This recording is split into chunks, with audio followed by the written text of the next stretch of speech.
ধর্ম যার যার, রাষ্ট্র রাষ্ট্রসভা।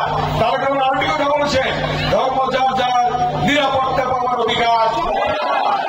আগামী জাতীয় সংসদ নির্বাচনে যারা পিআর পদ্ধতি চায় তারা আসলে জাতীয় সংসদ নির্বাচন চায় না বলে মন্তব্য করেছেন বিএনপি চেয়ারপারসন বেগম খালেদা জিয়ার উপদেষ্টা আমানুল্লাহ আমান।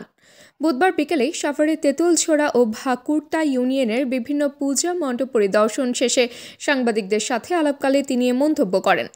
আমানুল্লাহ আমান বলেন, আগামী নির্বাচন কেউ বানচাল করতে পারবে না। পৃথিবীর কোনো শক্তি নেই যা এই নির্বাচন বন্ধ করতে পারবে। পিআর পদ্ধতিতে এই দেশে কোনো নির্বাচন হবে না।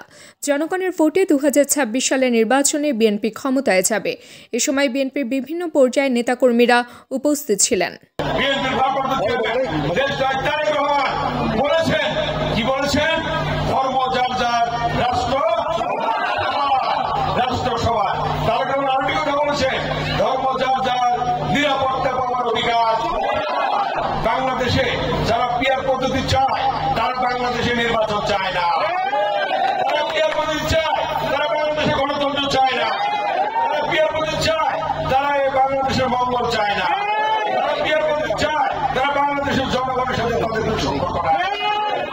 তারা নির্বাচন চায় না। একটা নির্বাচন হয়ে গেলেই তাদের মাথা বড়ি শেষ হয়ে যাবে। এই জন্যই তারা এরকম কথাবার্তা বলছে। তাই নির্বাচন হলেই দেশটা বেগম খালেদা জিয়া ক্ষমতা আসবে, বিএনপি ভাবতে হবে, দেশটা তারেক রহমান ক্ষমতা আসবে। অর্থাৎ বিএনপি ক্ষমতা আসবে বলেই তারা নির্বাচনটা চায় না। তাবাসসুম হক আনিকা, দৈনিক আজকের বাংলা। দৈনিক আজকের বাংলা .net